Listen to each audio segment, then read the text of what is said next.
اسی طرح قرآن میں باقی جتنی بھی قوموں، رسولوں اور نبیوں کے حالات و واقعات بیان کیے گئے ہیں وہ قصے کہانیاں نہیں ہیں، بلکہ وہ مسئلے ہیں۔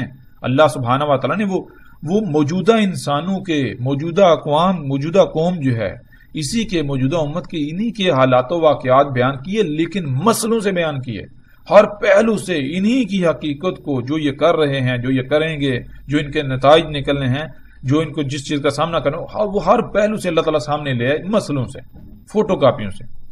ماضی میں بہت کچھ ہوا، اس میں اللہ سبحانہ و تعالیٰ نے صرف وہ بیان کیا جو آئندہ ہونا تھا، قرآن کے نزول سے لے کر ساتھ کے قیام تک۔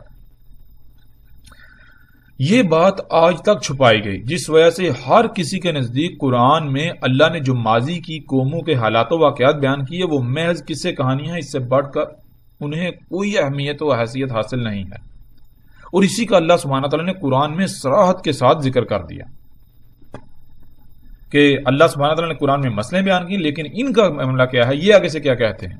یعنی کہ یہ جو انسان ہے، ظاہر ہے ہم نے جب ان آیات میں دیکھا تو ان آیات میں اللہ تعالیٰ کیا کہہ رہے ہیں، اللہ تعالیٰ یہ کہہ رہے ہیں کہ اور تحقیق، یعنی تم اپنے گھوڑے دوڑا لو، تم جتنی جتنے تحقیقات کر لو، نتیجہ یہی نکلے گا ہم نے انسانوں کے لیے اس قرآن میں ہر پہلو ان کے سامنے ہم لے آئے، ہر پہلو جو ان کے ساتھ ہونا تھا، جو انہوں نے کرنا تھا، جو بھی ان کو ہدایات درکار ہیں، ہر پہلو ہم ان کے سامنے لے، مسئلوں سے لے آئے، فوٹو کاپیوں سے لے آئے۔ لیکن حقیقت کیا، حقیقت یہ فابا، پس انکار کر دیا اکثر الناس، انسانوں کی اکثریت نے اس بات کا انکار کر دیا کہ اللہ نے قرآن میں مسئلوں سے بیان کیا ہے، نہیں بلکہ یہ تو قصے کہانیاں ہیں، مسئلے تو ہیں ہی نہیں۔ کیسے؟ یہ ہم دیکھتے ہیں کہ اللہ سبحانہ تعالیٰ کیا کہتے ہیں ان لوگوں کے بارے میں، ان کا آگے سے جواب کیا ہے۔ اللہ تعالیٰ کہتا ہے کہ ہم نے قرآن میں مسئلوں سے بیان کیا، اور یہ کیا کہتے ہیں۔ قرآن میں 9 مقامات پر اس بات کا ذکر ہے، 9 مقامات پر۔ ان 9 مقامات پر کیا ہے؟ یہی بات ہے، یہی چیز کہ جب ان کے سامنے اللہ کی آیات کو رکھا جاتا ہے، کھولا جاتا ہے، تو بجائے اس کے کہ یہ ان کو تسلیم کر لیں، مان لیں کہ یہ اللہ نے مسئلے بیان کیے، یہ پہلی قوموں کے قصے کہانیاں نہیں، لیکن ان کا معاملہ کہ یہ آگے سے جھگڑا ہی کرتے ہیں۔ سورہ الانعام کی آیت نمبر 25 آپ دیکھ رہے ہیں، اس میں کیا ہے، وَإِن يَرَوْا كُلَّ آيَاتٍ لَا يُؤْمِنُوا بِهَا حَتَّى إِذَا جَاءُوكَ يُجَادِلُونَكَ يَقُولُ الَّذِينَ كَفَرُوا إِنْ هَٰذَا إِلَّا أَسَاطِيرُ الْأَوَّلِينَ۔ اب اس سے بڑھ کر اور بات کیا ہو سکتی ہے، یعنی کہ اللہ سبحانہ تعالیٰ کیا کہہ رہے ہیں، وَإِن، اور اگر یارو دیکھ لیں، کُلَّ آیَاتٍ، تمام کی تمام آیات، تمام کی تمام آیات۔ اللہ سبحانہ تعالیٰ نے قرآن میں جن آیات کا ذکر کیا، کون سی آیات کا ذکر کیا؟ آسمانوں اور زمینوں میں، کائنات میں چھیڑ چھاڑ نہ کرو، پنگے نہ لو، فطرت کے اندر تبدیلی نہ کرو، فطرت کو نہ بدلو ورنہ یہ ہوگا وہ ہوگا، آسمان پھٹ جائے گا، زلزلے آئیں گے، طوفان آئیں گے۔ تو پہلی قوموں کی مسئلوں سے بیان کیا تھا کہ دیکھو انہوں نے بھی یہی کیا تھا، انہوں نے بھی یہی کیا تھا، نتیجہ کیا نکلا، نتیجہ کیا نکلا، تم بھی یہی کرو گے، نتیجہ یہ نکلا، سب کچھ بیان کر دیا۔ تو اللہ تعالیٰ یہی کہہ رہے ہیں کہ یہ اتنا کچھ دیکھنے کے باوجود بھی، اتنا کچھ ان کے سامنے کھول کر رکھ دیا، اتنا کچھ سامنے، اتنی آیات سامنے آنے کے باوجود بھی یہ ماننے کو تیار ہی نہیں۔ نہ صرف یعنی ہر لحاظ سے وہ پریکٹیکلی عملاً وہ آیات آ گئیں، سامنے آ گئیں۔ تو اللہ تعالیٰ کہتا ہے اگر یہ تمام کی تمام آیات بھی دیکھ لیں گے تو یہ تسلیم کرنے والے، یہ ماننے والے ہیں ہی نہیں، یہاں تک کہ جب بھی یہ آئیں گے، یعنی کہ تمہارے ساتھ ان کا آمنا سامنا ہوگا تو یہ آگے سے جھگڑا ہی کریں گے، آگے سے طرح طرح کی بےہودہ قسم کی دلیلیں ہی دیں گے، یجادلونک، تیرے ساتھ جدل کریں گے، یعنی کہ وہی باتوں میں نہیں بات مانیں گے، اپنی طرف سے انتہائی بےہودہ قسم کی عجیب و غریب سے دلیلیں کرتے رہیں گے، بہانے بنائیں گے۔ اور جواب ان کا کیا ہے، یقول الذین کفروا، اور یہ جو لوگ ہیں جنہوں نے اس دعوت کا، ان باتوں کا انکار کر دیا، ان کا معاملہ کیا ہے، ان ھذا، ان کا کہنا تو یہ ہے کہ نہیں ہے یہ الا اساطیر الاولین، مگر ان کی حیثیت صرف اور صرف اتنی ہے کہ یہ پہلوں کی کہانیاں ہیں، اللہ نے یہ پہلوں کی کہانیاں قرآن میں بیان کر دیں۔ اسی طرح آگے جب دیکھیں وَإِذَا تُتْلَىٰ عَلَيْهِمْ، سورہ انفال کی آیت نمبر 31، وَإِذَا تُتْلَىٰ عَلَيْهِمْ آیَاتُنَا قَالُوا قَدْ سَمِعْنَا لَوْ نَشَاءُ لَقُلْنَا مِثْلَ هَٰذَا إِنَّ هَٰذَا إِلَّا أَسَاطِيرُ الْأَوَّلِينَ۔ یہاں بھی پھر وہی بات، اس طرح آگے جتنی بھی آیات ہیں، آگے جائیں آپ سورہ نحل کی آیت نمبر 24، وَإِذَا قِيلَ لَهُمْ مَاذَا أَنزَلَ رَبُّكُمْ قَالُوا أَسَاطِيرُ الْأَوَّلِينَ، یعنی کہ جب ان کو کہا جاتا ہے، جب ان کو کہا گیا تھا، ان کو کہا جاتا ہے لہم، ان کو، ماذا، جو کچھ بھی، انزلہ اتارا ہے ربکم تمہارے رب نے، وہ ان کو بتایا جاتا ہے. تو ظاہر ہے قرآن تو پہلی قوموں کے حالات و واقعات بیان کر رہا ہے، پورے کا پورا قرآن ہی اسی کے اوپر ہے. تو یہ کیا کہتے ہیں قالوا اساطیر الاولین، ان کا جواب یعنی نتیجہ رد عمل میں ان کا جواب یہ آتا ہے اساطیر الاولین یعنی پہلوں کی کہانیاں ہیں، یعنی کہ یہ آیات تو یہ تو بنی اسرائیل کی ہیں، یہ تو ان کے واقعات کو ان کے بارے میں ذکر ہو رہا ہے، یہ تو آیات ان کے لیے تھیں، یہ تو اللہ تعالیٰ ان کے بارے میں بتا رہا ہے، یہ تو ان کا قصہ بیان کر رہا ہے، یہ تو فلاں قوم کا قصہ، یہ فلاں، یہ قوم نوح کا، یہ قوم عاد کا، قوم سمود کا، یہ آل فرعون کا. تو پیچھے رہ کیا گیا. تو اسی طرح جتنی بھی آیات ہیں سکرین کے اوپر آپ کو نظر آ رہی ہیں ان میں یہی بات آپ کو ملے گی.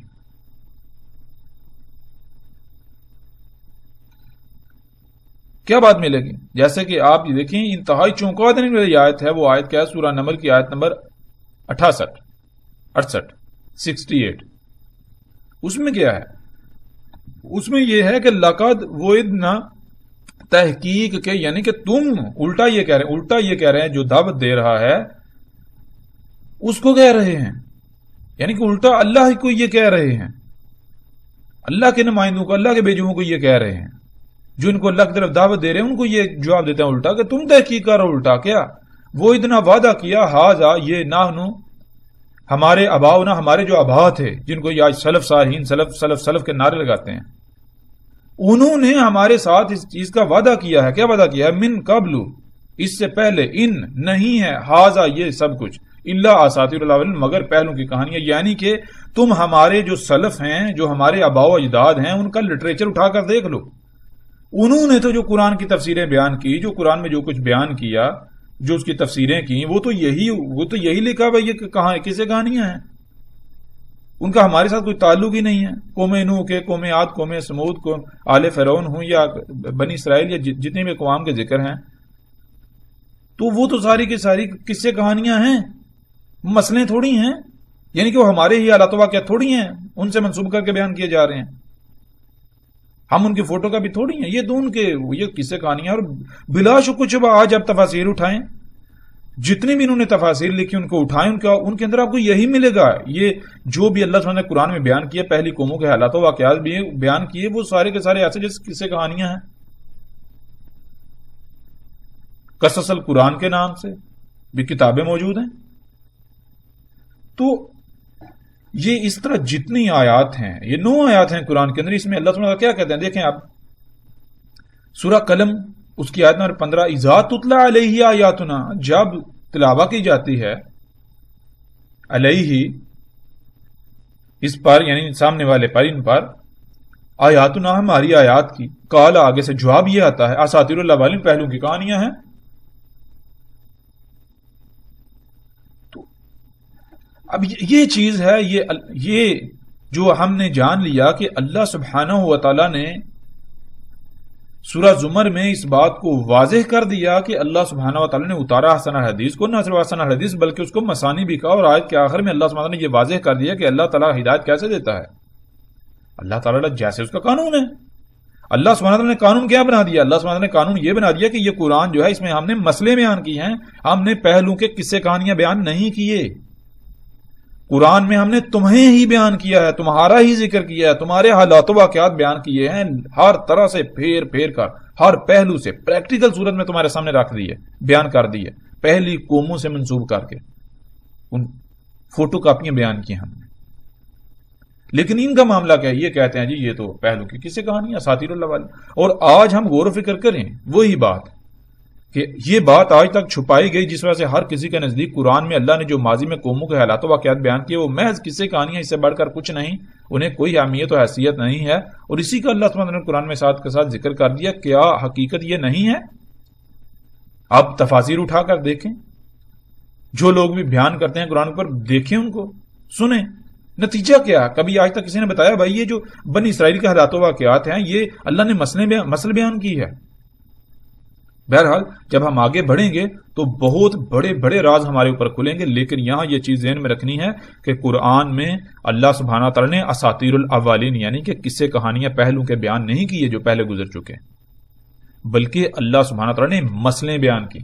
مثال کے طور پر اگر قرآن میں اللہ سبحانہ تعالیٰ آل فرعون کا یا قوم نوح کا واقعہ بیان کرتے ہیں تو جب آج کے انسانوں کے ساتھ اس کا کوئی تعلق ہی نہیں ہے تو پھر ظاہر ہے وہ تو قصہ کہانی بن گیا، وہ تو قصے کہانی سے بڑھ کر تو کوئی اہمیت نہیں رکھتا۔ مسل تو تب ہوگا جب ہم اسے فوٹو کاپی تسلیم کریں گے، یعنی کہ وہ قوم نوح کے حالات و واقعات نہیں بیان کیے جا رہے بلکہ حالات و واقعات موجودہ انسانوں کے بیان کیے جا رہے ہیں، لیکن بالکل یہی پہلے قوم نوح کر چکی، اس وجہ سے اللہ تعالیٰ نے قوم نوح سے منسوب کر کے یعنی فوٹو کاپی کے طور پر بیان کیا، تاکہ تمہیں پتا ہو، تمہیں یہ پتا چل جائے کہ یہ جو کچھ تم کر رہے ہو، جو اعمال تم کر رہے ہو، یہ پہلی دفعہ نہیں ہو رہے، یہ انسان پہلی بار نہیں کر رہے، اس سے پہلے بھی کئی دفعہ یہ ہو چکا، کئی بار یہ کیا جا چکا۔ جب اس سے پہلے کئی بار یہی سب کچھ کیا جا چکا تو نتیجہ کیا نکلا، یہ سامنے رکھا جا رہا ہے، اور تم جب کر رہے ہو تو نتیجہ کیا نکلے گا، یہ تمہارے سامنے ہے۔ تو قرآن میں اساطیر الاولین نہیں ہیں بلکہ مسئلے بیان کیے اللہ نے ہر شے کی مسل سے بیان کیا۔ مزید بھی کچھ باتیں ہیں لیکن ان پر بات کریں گے کچھ آگے چل کر۔ یہاں ان کا بیان کرنا نہ تو مشکل ہے اور نہ ہی مفید ثابت ہوگا، اس لیے کیونکہ جب تک بیان کی گئی باتوں کو مد نظر رکھتے ہوئے ہم قرآن پر کچھ بات نہیں کر لیتے تب تک ان باتوں کی وضاحت کو سمجھنا مشکل ہوگا۔ اس لیے پہلے ہم سورۃ البقرہ کی طرف آتے ہیں، اور جیسے ہی ایسا موقع آئے گا تو فوراً مزید ایسی باتوں کو بھی سامنے لے آئیں گے تاکہ ہر کوئی انہیں بھی آسانی سے سمجھ سکے۔ تو پیچھے بیان کردہ تمام باتوں کو مد نظر رکھتے ہوئے اب ہم آتے ہیں سورہ البقرہ کی پہلی آیت کی طرف۔ الف لام میم، الف لام میم۔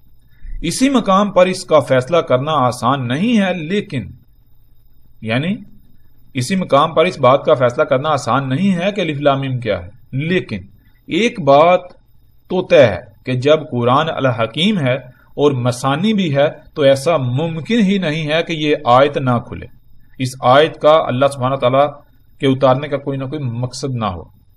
جیسے اگر کہیں 2 لکھا ہو تو اس بات کی خبر یعنی 2 کی سمجھ نہ آئے تو اس بات کی خبر اس کے آگے یا اس کے پیچھے والا ہنسا دے دیتا ہے۔ جیسے اگر کہیں 2 لکھا ہو تو اس بات کی خبر دے دیتا ہے کہ اس سے پہلے یا اس کے بعد کیا آتا ہے، یعنی اس سے پہلے کیا آتا ہے اور اس کے بعد کیا آئے گا۔ یا اگر کہیں پر 1 لکھا ہو یا 1 لکھا جائے تو 1 اس بات کی خبر دے دیتا ہے کہ اس کے بعد 2 آتا ہے۔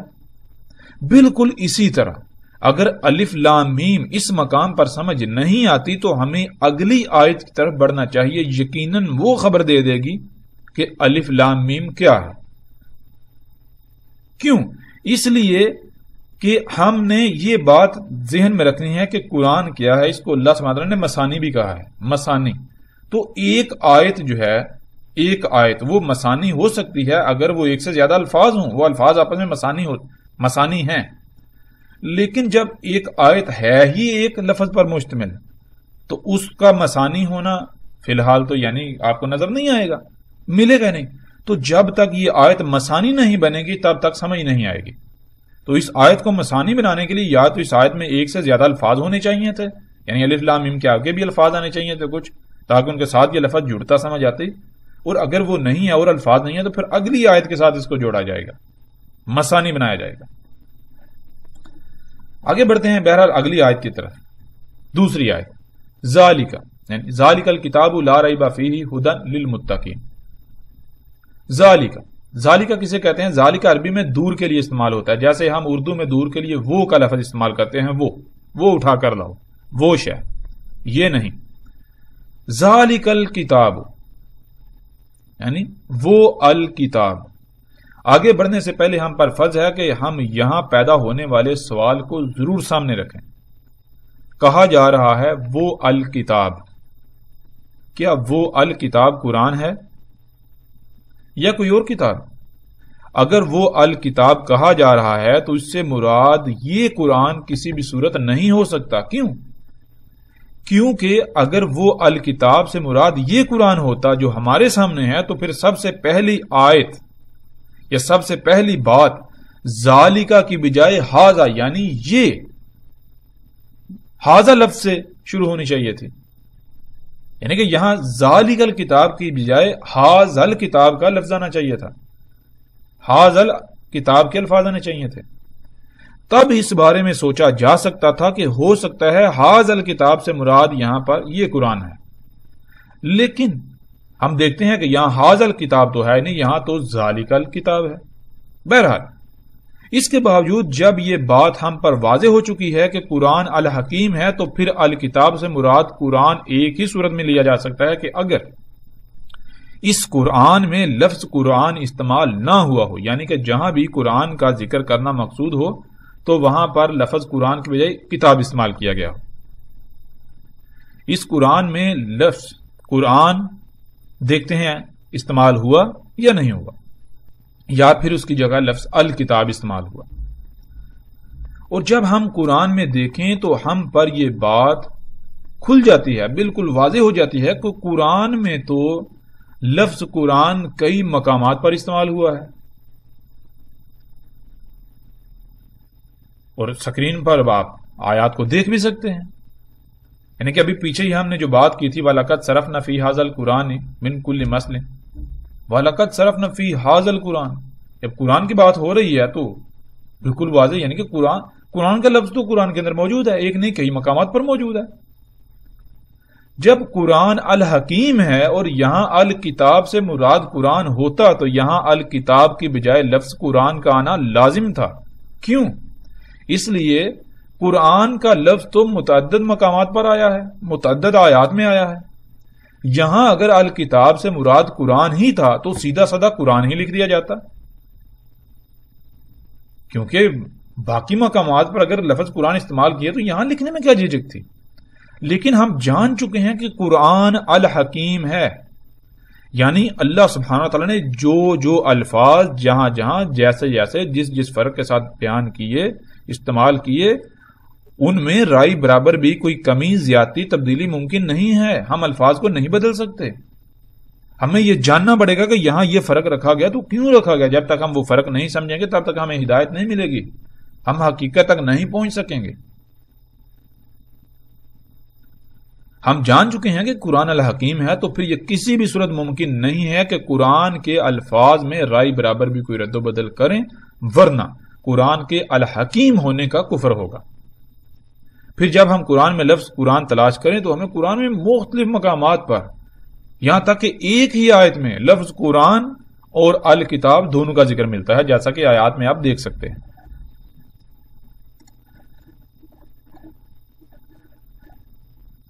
دیکھیں اس وقت سکرین پر آپ کو سورہ الحجر کی آیت نمبر 1 یعنی پہلی آیت نظر آ رہی ہے، الف لام را تلک آیات الکتاب و قرآن مبین، یعنی کہ یہاں پر لفظ الکتاب بھی آیا اور بیچ میں واو کے ساتھ قرآن مبین، قرآن یعنی قرآن، بہرحال اس کے اوپر ہی بات ہوگی کہ یہاں قرآن نہیں آیا، کیونکہ یہ بات ذہن میں رکھیے، یہ ہم نے کہا ہے، بار بار یہ بات کہی ہے کہ اللہ سبحانہ تعالیٰ الحکیم ہے تو اس کا کلام بھی الحکیم ہے، قرآن الحکیم ہے۔ تو یہاں دیکھیں جب نون کے نیچے دو زیریں آئیں تو دو زیروں میں یا پھر دو زبریں آ جائیں تو ان میں فرق کیا ہے، یہ بات ذہن میں رکھیں کہ جب بھی کسی حرف کے نیچے دو زیریں آتی ہیں تو دو زیریں کسی بھی حرف کو جمع کا صیغہ بنا دیتا ہے، اور اگر دو زبریں آ جائیں تو زبروں کے اندر سکڑ پن آتا ہے، وہ سکیڑتا ہے، یعنی کہ کم سے کم جو ہے وہ کرتا ہے، جتنا کسی شے کو سکیڑا جا سکتا ہے۔ تو دو زبروں سے سکیڑ پن آتا ہے، دو زیروں سے پھیلاؤ آتا ہے۔ تو اس آیت میں بہرحال ہم اس طرف ابھی نہیں جائیں گے، جو ہمارا موضوع ہے ہم اسی پر رہیں گے، وہ یہ ہے کہ تل کا آیات الکتاب و قرآن مبین۔ اب اگر وہاں الکتاب سے مراد قرآن ہے تو ہم یہاں پر دیکھیں، یہاں پر اللہ سبحانہ وتعالی نے الکتاب کا بھی ذکر کیا اور قرآن کا بھی ذکر کر دیا، اور پھر نہ صرف قرآن، ایک قرآن کا ذکر ہوا ہے، وہ قرآن یعنی کہ ایک قرآن جو تمہارے سامنے یہ ہے، کوئی اور بھی قرآن ہے اس کا بھی ذکر ہو رہا ہے۔ پھر اسی طرح ہم آگے بڑھتے ہیں، آگے اور آیات ہیں ان کو بھی دیکھ لیں آپ۔ دیکھیں سورہ نمل کی پہلی ہی آیت تاسین تلک آیات القرآن و کتاب مبین، سبحان اللہ۔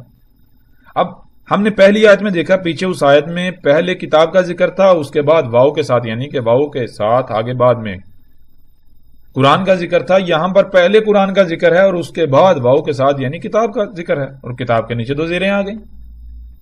سبحان، یعنی بالکل واضح ہو جاتا ہے یہ بات. تو یعنی کہ جب قرآن مسانی ہے، اللہ سبحانہ وتعالی نے اسے مسانی کہا، تو القرآن اور الکتاب دونوں کا ایک دوسرے کے ساتھ الگ الگ آنا، یہ بات تو طے ہے کہ جب دونوں کا الگ الگ ذکر موجود ہے ایک ہی آیت میں ایک ہی مقام پر، تو یہ بات بالکل واضح ہونی چاہیے کہ جہاں پر القرآن ہے وہاں پر القرآن ہی رکھا جائے گا، جہاں پر الکتاب ہے وہاں پر القرآن نہیں لایا جائے گا، وہاں الکتاب ہی رکھا جائے گا.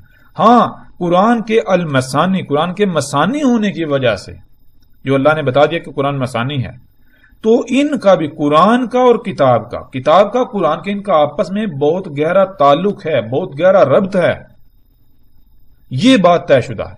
لیکن اس ربط کو ہم ربط ہی رکھیں گے، ہم دونوں کے اندر جو فرق اللہ سبحانہ تعالیٰ رکھ رہا ہے ہم اس فرق کو نہیں مٹائیں گے. یہ بات اب یہاں ہمارے ذہن میں ہونی چاہیے. تو اب ہم آتے ہیں واپس. ان آیات سے بھی یہ بات کھل کر واضح ہو جاتی ہے کہ قرآن اور الکتاب دونوں الگ الگ ہیں. ہاں، ممکن ہے دونوں کا آپس میں گہرا تعلق ہو، گہرا ربط ہو، دونوں ایک دوسرے کے قریب تر ہوں، لیکن جو بھی ہو وہ بعد کی بات ہے. یہاں تو قرآن کے الحکیم ہونے کا کفر کیا جا سکتا ہی نہیں، اور نہ ہی قرآن کے مسانی ہونے کا. اب تک ہم قرآن کے الحکیم ہونے کو سامنے رکھ چکے ہیں، جس کے مطابق یہاں کسی بھی صورت الکتاب کو قرآن سے نہیں بدلا جا سکتا. یہاں الکتاب قرآن کے علاوہ کسی اور شے کا ہی ذکر ہے. اب آتے ہیں دوسری طرف کہ قرآن مسانی ہے، یعنی اس کی آیات بالکل ایسے ہیں جیسے 1 کے بعد 2، 2 کے بعد 3، 3 کے بعد 4، 4 کے بعد 5 وغیرہ. اب آتے ہیں تو اب مسانی کو سامنے رکھتے ہیں. دیکھیں، الف لام میم ذالک الکتاب، اب دونوں کو جوڑ دیں. الف لام میم پہلی آیت، ذالک الکتاب دوسری آیت. اور ایک بات اور ذہن میں رکھیں، وہ یہ کہ قرآن میں جو آیات کی نمبرنگ ہے، یعنی کہ آپ ایک آیت، دوسری آیت، تیسری آیت، آیت نمبر 4، 5، 6، جب قرآن شروع میں جمع یعنی کہ قرآن کو اکٹھا کیا گیا، لکھا گیا، کتابی شکل دی گئی، تو تب آیات کے نمبر نہیں لگائے گئے. یہ آیات کی نمبرنگ بہت بعد میں جا کر ہوئی. اور یہ آیات کی نمبرنگ جو ہوئی یہ قرآن کا حصہ نہیں ہے. قرآن کی یہ آیات کی نمبرنگ صرف اس لیے کی گئی تاکہ آیات کی پہچان ہو سکے، ان کی تلاش آسانی سے کی جا سکے. لیکن اب کسی کو یہ علم ہی نہیں تھا، شعور ہی نہیں تھا کہ کل کو یہ جو نمبرنگ ہے اس کی وجہ سے اور یعنی کہ مسائل کا سامنا کرنا پڑے گا. مثال کے طور پر جب آج لوگ قرآن میں نمبرنگ دیکھتے ہیں، یعنی یہ پہلی آیت، دوسری آیت، تیسری آیت، تو وہ آیات کو الگ الگ کر دیتے ہیں، توڑ موڑ دیتے ہیں. یعنی کہ پہلی آیت الگ شے ہے، دوسری آیت الگ شے ہے، تیسری آیت الگ شے ہے. ایسا نہیں ہے. تو نمبر لگائے گئے بعد میں، بہت بعد میں جا کر آیات کی پہچان کے لیے، ان کی تلاش کو آسان بنانے کے لیے. نمبر لگانے کا مقصد قطعاً یہ نہیں ہے، نمبرنگ کا مقصد قطعاً یہ نہیں ہے کہ یہ الگ آیت ہے، اگلی آیت الگ ہے، اس سے اگلی الگ ہے. نہیں، یہ بہت بڑا نقصان دہ معاملہ ثابت ہوا. نمبرنگ کے ساتھ یہ بات واضح کرنی چاہیے تھی. ہو سکتا ہے جنہوں نے لگائے، جنہوں نے نمبرنگ کی، انہوں نے کی ہو، بعد میں چھپا دی ہوئی بات. لیکن اب یہ بات ذہن میں رکھیں کہ نمبرنگ جو ہے وہ قرآن کا حصہ نہیں ہے. کہ آیت جو ہے یہ آیت نمبر 1 ہے، 2 ہے، 3 ہے، یہ جو 1، 2، 3 یہ نمبرنگ جو ہے یہ قرآن کا حصہ نہیں ہے. جب نمبرنگ آپ ہٹا دیں گے تب قرآن مسانی بنے گا. اسی کا اللہ سبحانہ وتعالی نے قرآن میں ذکر کیا تھا. اور قرآن کے مسانی ہونے کا انکار، کفر، اس کی عملی دلیل آپ کے سامنے ہے. عملاً یہ بات آپ کے سامنے ہے کہ قرآن میں یہ جو نمبرنگ کی گئی، یہ نمبرنگ جو ہے اس نے قرآن کے المسانی ہونے کو چھپا کے رکھ دیا. قرآن جو ہے وہ مسانی ہے، کسی کو پتہ ہی نہیں. تو اب یہ ہے کہ نمبرنگ ہٹا دیں. بے شک نمبرنگ رکھیں آپ، لیکن اب آپ کو یہ پتا چل گیا کہ ان نمبروں کی حیثیت و اہمیت کیا ہے. قرآن جو ہے یہ مسانی ہے، اس کی آیات جو ہیں وہ مسانی ہیں. پہلی آیت اور دوسری آیت بالکل ایسے جیسے 1 کے بعد 2 آتا ہے. اب ہم ان آیات کو، پہلی اور دوسری آیات جو دونوں آیات ہیں، ان کو مسانی بنائیں گے، یعنی آپس میں جوڑیں گے. جیسے 1 کے ساتھ 2 جڑتا ہے، جیسے ایک پرزہ کسی دوسرے مشروط پرزے کے ساتھ جڑتا ہے. الف لام میم ذالک الکتاب، الف لام میم وہ کتاب ہے. ہم جب ان دونوں آیات کو مثانی بنائے جس سے ان کا آپس میں ربط قائم ہو جائے تو ساری کی ساری بات کھل کر سامنے آ جاتی ہے. کسی قسم کا کوئی شک و شبہ نہیں رہتا کہ الف لام میم کیا ہے. دونوں آیات کو مثانی بنائیں یعنی آپس میں ملا کر دیکھیں, ملا کر پڑھیں تو بات کھل کر سامنے آ جاتی ہے. الف لام میم وہ کتاب ہے, یعنی یہاں جس کتاب کا ذکر ہو رہا ہے وہ کتاب ہی الف لام میم ہے. وہ کتاب الف لام میم ہے. الف لام میم وہ کتاب ہے. اب تک یہ بات ہم پر کھل چکی کہ الف لام میم ہے کیا. الف لام میم کتاب ہے. اب یہاں سوال یہ پیدا ہوتا ہے کہ وہ کتاب کہاں ہے, کیسی ہے, اس میں کیا ہے, یعنی اس سمیت باقی جتنے بھی سوالات ہیں ان تمام کے جوابات. کیونکہ یہ بات ذہن میں ہونی چاہیے کہ ذالک الکتاب الف لام میم وہ کتاب ہے. الف لام میم وہ کتاب جب کہا جا رہا ہے تو اس کا مطلب یہ نہیں کہ یہ کتاب جو ہمارے سامنے ہے جسے ہم کہتے ہیں یہ تو قرآن ہے, تو پھر الف لام میم وہ یہ دور کی طرف اشارہ ہے. تو یہ نقطہ, یہ پہلو ہر لحاظ سے ذہن میں رکھنے ہیں. بہرحال تو جتنے بھی سوالات ہیں کتاب کے بارے میں, الف لام میم جو کتاب, اس کتاب کے بارے میں, ان سوالات کے جوابات جاننے کے لیے ہم ایسا کرتے ہیں کہ اللہ سبحانہ و تعالیٰ سے ہی اس کا سوال کرتے ہیں. جب ہم اللہ سبحانہ و تعالیٰ سے سوال کریں تو ہم یہ بات بھی پہلے سے ہی جان چکے ہیں کہ قرآن اللہ کا کلام ہے, یعنی اللہ اس قرآن کے ذریعے کلام کرتا ہے. کلام کرتا یعنی گفتگو کرتا ہے, بات کرتا ہے. تو پھر ایسا ممکن ہی نہیں کہ اللہ اس قرآن کے ذریعے ہمیں ہمارے سوال کا جواب نہ دے. ایسا ممکن ہی نہیں ہے. کیوں؟ کیونکہ ہم پہلے یہ بھی جان چکے ہیں کہ اللہ سبحانہ نے کہا کہ ہم نے اس قرآن میں ہر پہلو سے ہر شے کو پھر پھر کر تمہارے سامنے لا رکھا. نہ صرف سامنے لا سکا پھر پھر کے, بلکہ مسئلوں سے, من کل مسئلہ, تمام کی تمام سے. تو پھر یہ ممکن ہی نہیں ہے, جب ایسا ہے تو پھر یہ ممکن ہی نہیں ہے کہ اللہ سبحانہ تعالیٰ ہمیں ہمارے سوال کا جواب نہ دے اسی قرآن کے ذریعے. اور اگر ہم یہ کہتے ہیں کہ قرآن میں سب کچھ نہیں ہے, قرآن میں ہر سوال کا جواب نہیں ہے, تو پھر اس کا مطلب وہی ہے کہ اللہ سبحانہ تعالیٰ کہہ رہے ہیں کہ ہم نے اس قرآن میں ہر شے, تمام کی تمام مسئلوں سے, نہ صرف مسئلوں سے بلکہ ہر پہلو سے تمہارے سامنے لا رکھی, کھول کھول کے, پھیر پھیر کے. اس کے باوجود ہم اس بات کا انکار کر دیں گے تو آگے اللہ تعالیٰ نے یہ بھی کہہ دیا کہ انسانوں کی اکثریت نے اس بات کا انکار کر دیا, کفر کر دیا, نہیں مانا. تو ہم اب خود کو کس کیٹیگری میں کھڑا کرتے ہیں, شمار کرتے ہیں, وہ ہمارے اوپر ہے. کس گروہ میں ہم اپنے آپ کو کھڑا کرتے ہیں. آیا کہ ہم اللہ ہی کی بات کا کفر کرتے ہیں, انکار کرتے ہیں, یا پھر یہ جو آج تک پھیلا دیا گیا, یہ جو ملامتیں ہیں کہ اگر آپ, یعنی کہ آپ, ملا ایک بات کرتا ہے, مولوی ایک بات کرتا ہے, ہوتا کیا ہے جناب, ملا ایک بات کر رہا ہے, اس بات میں سوال پیدا ہوتا ہے. سامنے والا اب جھجک رہا ہے کہ میں سوال پوچھوں یا نہ پوچھوں, ڈر رہا ہے. اب ہمت کر کے سوال پوچھ لیا, بھائی مولانا صاحب, مولوی صاحب, علامہ صاحب, شیخ صاحب, حضرت صاحب, یہ سوال ہے.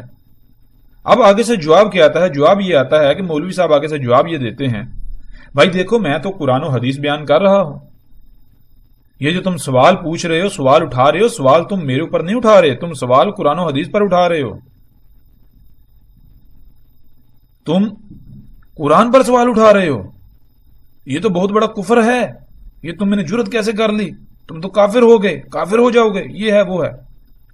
حالانکہ کبھی کسی نے آگے سے یہ جواب نہیں دیا, بھائی مولوی صاحب اگر یہ قرآن کی بات ہے, اگر یہ اللہ کے رسول کی بات ہے, تو پھر ہم آپ ہی کے پاس کیوں آئے؟ ٹھیک ہے نا, ہم آپ کے پاس آئے تو اس لیے آئے نا تاکہ ہم سمجھ سکیں وہ بات. اب آپ جو بات بتا رہے ہیں ضروری تو نہیں کہ قرآن میں وہی ہے, اللہ کے رسول وہی کہہ رہے ہیں, ضروری تو نہیں ہے نا. یہ تو آپ ہمیں بتا رہے ہیں نا اللہ ایسا کہہ رہا ہے, اللہ یہ کہہ رہا ہے. جب اللہ ایسا کہہ رہا ہے, واقعہ اگر اللہ نے واقعتاً ایسا کہا ہے تو پھر سوال اٹھانا تو ہمارا حق بنتا ہے. اب اللہ اگر بات کرتا ہے تو اللہ تو اپنے کسی کام میں, یعنی اللہ کے لیے تو ہے ہی احمد, اللہ تو حکیم ہے, الحکیم ہے. وہ اگر کوئی بات بتاتا ہے، کوئی شے سامنے رکھتا ہے، کوئی حکم دیتا ہے، تو آگے سے سوال تو پیدا ہو ہی نہیں سکتا. کیوں؟ اللہ تو الحکیم ہے، وہ تو ایسی کوئی گنجائش رکھتا ہی نہیں ہے کوئی ایسا سوال پیدا ہو جائے، ایسا سوال کھڑا ہو کہ سامنے والے کو کوئی پریشانی لاحق ہو جائے. اب مولوی صاحب جب بات آپ ہمیں بتا رہے ہیں کہ اللہ ایسا کہہ رہا ہے، اللہ یہ کہہ رہا ہے، تو سوال پیدا ہو رہا ہے، تو پھر ہمارا تو حق بنتا ہے نا جواب دیں، ہمیں جواب ملے، تو لہٰذا آپ جواب دیں. لیکن مولوی صاحب کیا؟ مولوی صاحب یہی کہتے ہیں کہ بھائی تم یہ جو سوال اٹھا رہے ہو، یہ جو تم اعتراض اٹھا رہے ہو، یہ اعتراض تم میرے اوپر نہیں اٹھا رہے، اور میں تو اللہ اور اس کے رسول کی بات کر رہا ہوں، تم اعتراض اللہ اور اس کے رسول پر اٹھا رہے ہو. تو بھائی صاحب جب آپ مولوی صاحب آپ اعتراض کا جواب نہیں دے سکتے تو آپ بیچ میں کیوں آئے؟ آپ سائڈ پہ ہو جاؤ. آج تک کسی نے یہ سوال نہیں کیا، کوئی کسی کے اندر جرت ہی نہیں ہے. اس طبقے کو سر پر بٹھا لیا اور اس کی زندہ مثال آپ کے سامنے ہے. پیچھے ہماری جتنی بات ہو چکی، کیا آج تک ان باتوں کا آپ کو علم تھا؟ پھر دوسری بات یہ ہے کہ ہو سکتا ہے کوئی یہ کہے کہ یہ شخص اپنی طرف سے جناب باتیں بنا کے بیان کر رہا ہے.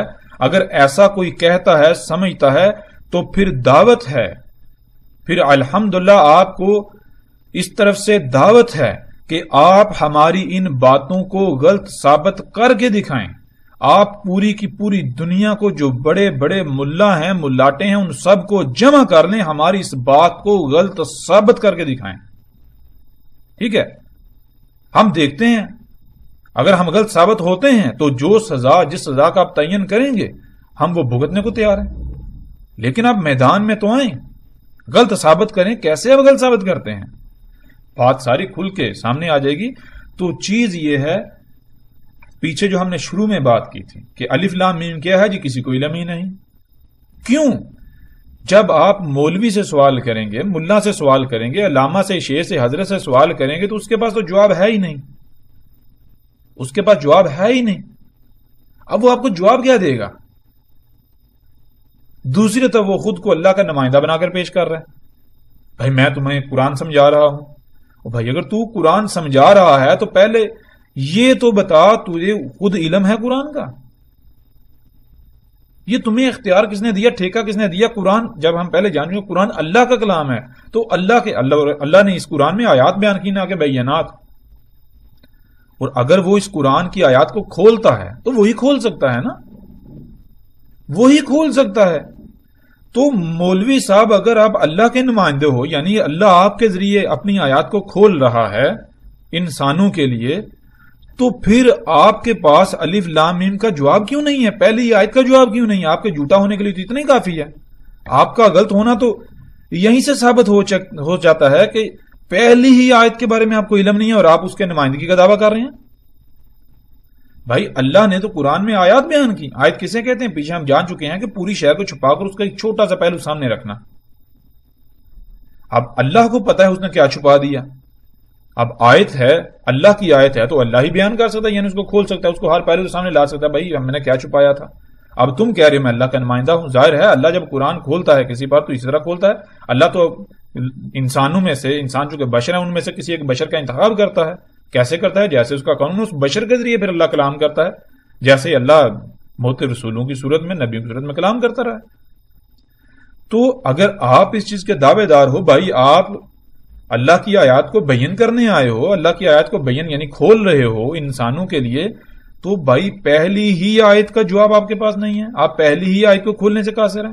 آپ کو تو اتنا ہی علم نہیں کہ قرآن مسانی ہے، آپ کو اتنا ہی علم نہیں قرآن الحکیم ہے. قرآن میں اللہ سبحانہ تعالیٰ نے الگ الگ الفاظ استعمال کیے. آپ درجنوں الفاظ ہیں ان کا ایک ہی معنی بیان کر دیتے ہیں، ایک ہی ترجمہ کر دیتے ہیں. یہ قرآن الحکیم ہوا؟ آپ کو تو اتنا ہی شعور نہیں ہے، اتنا علم نہیں ہے قرآن الحکیم ہے، اور آپ اللہ کی نمائندگی کے دعوے دار بنے ہوئے ہیں. اور حیرانگی ہوتی ہے، انتہائی دکھ اور افسوس کی بات یہ ہے، دکھ ہوتا ہے آگے سے لوگوں کو دیکھ کر، وہ ان ملاؤں کو اپنے سر پر بٹھائے ہوئے ہیں، سر پر بٹھائے ہوئے ہیں. کسی سوال کا جواب نہیں ہے ان کے پاس، لیکن الٹا سر پر بٹھائے ہوئے ہیں، ان کو پوچھ رہے ہیں، ان کو اپنا رب بنایا ہوا ہے. وہ حلال کہیں گے حلال ہے، وہ حرام کہیں گے حرام ہے. اگر کوئی بھی بندہ اگر بات کہے گا بھائی علماء سے تصدیق کرو، بھائی پورے قرآن میں لفظ علماء ہے ہی نہیں کہ علماء سے جا کے سوال کرو. پورے قرآن میں کوئی بندہ یہ ثابت نہیں کر سکتا اللہ تعالیٰ نے قرآن میں یہ کہا ہو کہ علماء کی یہ ٹھیکیداری ہے. پورے قرآن میں یہ بات نہیں ہے. پورے قرآن میں اللہ تعالیٰ نے یہ نہیں کہا کہ جا کے علماء سے سوال کرو. تراجم تمہارے میں ملے گا, عربی میں یہ بات نہیں ملے گی کہ اللہ نے یہ کہا کہ علماء سے جا کے سوال کرو. نہیں, کہیں اللہ نے یہ نہیں کہا. علماء مطلب ذہن میں رکھیں, یہ جو طبقہ ہے, یہ جو ملا طبقہ, ان کے بارے میں کیا اللہ سبحانہ تعالیٰ نے کہا. جیسے جیسے ہم آگے بڑھیں گے تو اللہ کے فضل سے ہر شے, ہر بات کھل کر سامنے آتی چلی جائے گی. اور کوئی بھی یہاں یہ اخذ نہ کرے کہ ہم اس ملا پارٹی کے, ملا ازم کے, ان کے ذاتی دشمن ہیں, ہماری ان کے ساتھ دشمنی ہے. نہیں, ہمارا کسی فرقے سے کوئی تعلق نہیں ہے, کسی گروہ سے, کسی تنظیم سے, کسی جماعت سے, کسی بھی گروہ, تنظیم, فرقے سے, مسلک سے کوئی تعلق نہیں. بالکل کسی قسم کا کوئی تعلق نہیں. ہاں, ہم کون ہیں؟ ہم خالصتاً اللہ کے غلام ہیں, اس سے بڑھ کر ہم کچھ نہیں ہیں. ہماری حیثیت بالکل ایسے ہے جیسے مثال کے طور پر آپ کے ہاتھ میں ایک اوزار ہوتا ہے, اس اوزار سے آپ جو جی چاہے کریں. وہ اوزار خود سے کیا ہے؟ ایک بے جان پتلا ہے, ایک ٹول ہے بس. تو ہماری حیثیت بھی بالکل ایسی ہے. ہم اللہ کے غلام ہیں, اللہ کے عبد ہیں. غلام آپ جانتے ہوں گے غلام کسے کہتے ہیں. تو اس سے بڑھ کر ہمارا نہ تو کوئی تعارف ہے, نہ ہی ہوگا, نہ ہو سکتا ہے. تو لہذا کوئی بھی یہ نہ کہے کہ یہ فلاں فرقے سے تعلق رکھتا ہے, اس وجہ سے بات کر رہا ہے, فلاں سے یہ ہے وہ ہے. تو وہ اگر آپ ایسی باتیں سوچ کر, یہ باتیں کر کے اگر آپ حق کو انکار کرنے کے لیے کوئی دلیل اخذ کریں گے, کوئی بہانہ تلاش کریں گے, بہانہ اخذ کریں گے, تو وہ آپ سوائے خسارے کے کسی شے کا سودا نہیں کریں گے. ہمارا تو کچھ بگڑنے والا نہیں. ہمیں نہ تو کوئی گروہ بنانا ہے, ہمیں نہ تو کوئی فرقہ بنانا ہے, ہمیں نہ تو آپ سے کسی قسم کے مال کی درخواست ہے, نہ ہمیں شہرت چاہیے, ہمیں کچھ بھی نہیں چاہیے. ہمارا مقصد کیا ہے؟ جب ہم یہ کہہ رہے ہیں ہم اللہ کے غلام ہیں, تو اللہ سبحانہ و تعالیٰ نے ہمارے اوپر ایک ذمہ داری عائد کی, بھائی تمہارا یہ کام ہے تو ہم نے وہ کام کرنا ہے, بات ختم. آگے سے رد عمل کیا آتا ہے اس کا ہمیں کوئی پرواہ نہیں ہے, اس کی ہمیں کوئی فکر نہیں ہے. کیوں؟ ہمیں فکر تب ہونی چاہیے جب ہم اپنی ذات کے لیے کچھ کر رہے ہوں, ہمارا ذاتی کام ہو, ہمارے ذاتی مفادات جو ہیں وہ ان کو ٹھیس پہنچ رہی ہو, ان کو ٹھیس پہنچ رہی ہو, ان کو ضد پہنچ رہی ہو. جب ایسا ہمارا ذاتی کوئی معاملہ ہے ہی نہیں تو پھر ہمیں پریشانی کس بات کی؟ بھائی جیسا جی چاہے رد عمل کا اظہار کرو, گالیاں دو, جو جی چاہے کرو, ہمیں کوئی فرق نہیں پڑتا. ہاں, فرق جسے پڑتا ہے اس سے پڑھنا چاہیے, اور اس سے فرق پڑے گا. وہ کون ہے؟ جب ہم اللہ کے غلام ہیں, اس کا کام کر رہے ہیں, تو وہ دشمنی تم ہمارے ساتھ نہیں کر رہے, وہ دشمنی تم ہمارے ساتھ نہیں کرو گے, وہ گالیاں تم ہمیں نہیں دے رہے ہو, وہ گالیاں تم اصل میں اللہ کو دے رہے ہو. ہاں, یہ ہم ضرور کہیں گے, اور یہ ہم مولویوں کی طرح نہیں کہیں گے. یہ ہم اس لیے کہیں گے, مولوی تو آپ کا منہ بند کرانے کے لیے کہتے ہیں نا, ہم منہ بند کرانے کے لیے یہ نہیں کہہ رہے. ہم تو یہ کہہ رہے ہیں کہ آپ جو بھی سوال کرو گے, آپ کے ہر سوال کا جواب کھول کر دیا جائے گا. ہم یہ نہیں کہیں گے یہ ایسا ہے, یہ ویسا ہے, علماء نے اس کے اوپر کچھ کہا نہیں, مفسرین خاموش رہے, فلاں خاموش رہا, فلاں کو علم نہیں تھا لہٰذا ہمیں بھی علم نہیں. بالکل نہیں. جب ہم یہ بات کر رہے ہیں, جب ہم اللہ کی آیات کو کھولنے کا ذمہ اٹھا رہے ہیں, آپ کے سامنے کھول رہے ہیں, تو پھر دو ہی صورتیں ہیں, یا تو ہم بھی ان ملاؤں کی طرح ہیں, یا پھر ہماری کوئی اپنی حیثیت و اہمیت کوئی نہیں ہے. ہم ایک روبوٹ کی مانند ہیں, ایک پتلے, ایک ٹول کی مانند ہیں. اس سے زیادہ ہمارا, یعنی کہ جیسے ایک مشین آپ کے ہاتھ میں ہوتی ہے, جیسے جی چاہے آپ اسے آپریٹ کریں, جیسے جی چاہے چلائیں. وہ پیچھے جو چلانے والا ہے اسے فکر ہونی چاہیے, اسے پتا ہے وہ کیسے چلا رہا ہے, کیا کر رہا ہے, کیا نہیں کر رہا. تو ہمارا معاملہ یہ ہے. سوال آپ کرو گے, سوال وہ جب آپ کا سوال ہم سے نہیں ہے, آپ کا سوال اس ذات سے ہے. آپ کا سوال اس ذات سے ہے, اس ذات نے جواب آپ کو دینا ہے, اس ذات نے آپ کو جواب دینا ہے. دماغ میں ہماری جب کوئی حیثیت نہیں, ویلیو نہیں, تو ہمیں پریشان ہونے کی ضرورت ہی کیا ہے؟ ہمیں کسی چیز کی, کسی بات کی فکر ہی کیا ہے؟ مثال کے طور پر آپ فون کے اوپر کسی سے بات کرتے ہیں, تو جس سے آپ بات کر رہے ہوتے ہیں, کیا وہ آپ کے سامنے ہوتا ہے؟ وہ تو دور ہوتا ہے. لیکن اس کی آواز آپ کو سنا کون رہا؟ آپ کے سامنے کون ہوتا ہے جو بول رہا ہے, جو آپ کی آواز سن رہا ہے؟ آپ کے سامنے جو موجود ہوتا ہے وہ تو ایک ڈیوائس ہوتی ہے, وہ فون ہوتا ہے, کمپیوٹر ہے, انٹرنیٹ ہے, انٹرنیٹ کا آلہ ہے. تو آپ کے سامنے تو وہ ڈیوائس بول رہی ہے, وہ ڈیوائس آپ کو جواب دے رہی ہے. لیکن کیا حقیقت یہی ہے؟ حقیقت یہ نہیں ہے. وہ ڈیوائس محض ایک آلہ ہے, ایک ٹول ہے, ایک ذریعہ ہے. اصل میں پیچھے تو کوئی دوسرا ہے جو بول رہا ہے. جب آپ سوال کریں گے تو ڈیوائس کو کوئی پریشانی ہونی ہی نہیں چاہیے. وہ جو ڈیوائس ہے اس سے کوئی پریشانی ہونی ہی نہیں چاہیے. کیوں؟ کیونکہ اسے پتا ہے میں نے جواب نہیں دینا تو مجھے کس چیز کی پریشانی. جب جواب پیچھے جو بول رہا ہے اس نے دینا ہے تو ڈیوائس کو کیا پریشانی. تو پھر جیسا جی چاہے آپ سوال کریں. بھائی آپ کے موبائل کو کوئی فرق نہیں پڑتا. موبائل یہ کہے جی نہیں جی میرے کان خراب ہو گئے, میری زبان خراب ہوگی. نہیں, ایسا نہیں. آپ جو بھی بات کریں گے آپ پیچھے جو ہے اس نے جواب دینا ہے. آپ موبائل وہ جو ڈیوائس ہے اس سے بات نہیں کر رہے. تو بالکل یہی مثال ہماری ہے. تو جیسے جیسے اللہ کے فضل سے ہم آگے بڑھیں گے ویسے ویسے ہر بات ہر پہلو سے کھل کر واضح ہوتی چلی جائے گی. اب واپس ہم پلٹتے ہیں اپنے موضوع کی طرف. ہم قرآن میں دیکھتے ہیں کہ الف لام میم کا ذکر اس کے علاوہ اور کہاں کہاں آیا. جب ہم ان تمام مقامات کو سامنے رکھیں گے تو ہم پر یہ بات بھی بالکل واضح ہو جائے گی کہ الف لام میم جو کتاب ہے وہ کتاب ہے کیا. تو اس کے لیے ہمیں پھر آگے بڑھنا پڑے گا. ہم قرآن میں ایسا کرتے ہیں کہ تلاش کرتے ہیں کہ یہ جو آیت ہے الف لام میم, اس کا ذکر سورہ بقرہ کے اس مقام کے علاوہ کہاں کہاں آیا ہے. اگر اس کے علاوہ اور مقامات پر بھی یہ آیت موجود ہے تو ان مقامات کو بھی دیکھتے ہوئے وہاں بھی قرآن کے الحکیم اور مثانی ہونے کو کسی بھی صورت نظر انداز نہیں ہونے دیں گے. جب ہم ایسا کریں گے تو بغیر کسی مشکل کے حقیقت کھل کر ہمارے سامنے آ جائے گی. بالکل واضح طور پر حقیقت ہمارے سامنے آ جائے گی کہ الف لام میم جو کتاب ہے وہ کتاب کیا ہے. اور پھر ایک اور چیز ان میں رکھنی چاہیے, قرآن الحکیم ہے, الف لام میم الگ لفظ ہے اور الکتاب الگ لفظ ہے. الکتاب جو ہے اس کو الف لام میم کے ساتھ منسلک کیا جا رہا ہے, جوڑا جا رہا ہے. الف لام میم وہ کتاب ہے. تو یہ نقطہ بھی, یہ پہلو بھی ہم نے سامنے رکھنا ہے. تو ہم جب آگے اللہ کے فضل سے بڑھیں گے تو ہم پر یہ بات یعنی الف لام میم تو ہمیں پتہ چل گیا, اور اس سے آگے الکتاب جو الف لام میم جو کتاب ہے وہ کتاب کیا ہے, کیسی ہے, اس میں کیا ہے کیا نہیں ہے, سب ہمارے سامنے آ جائے گا.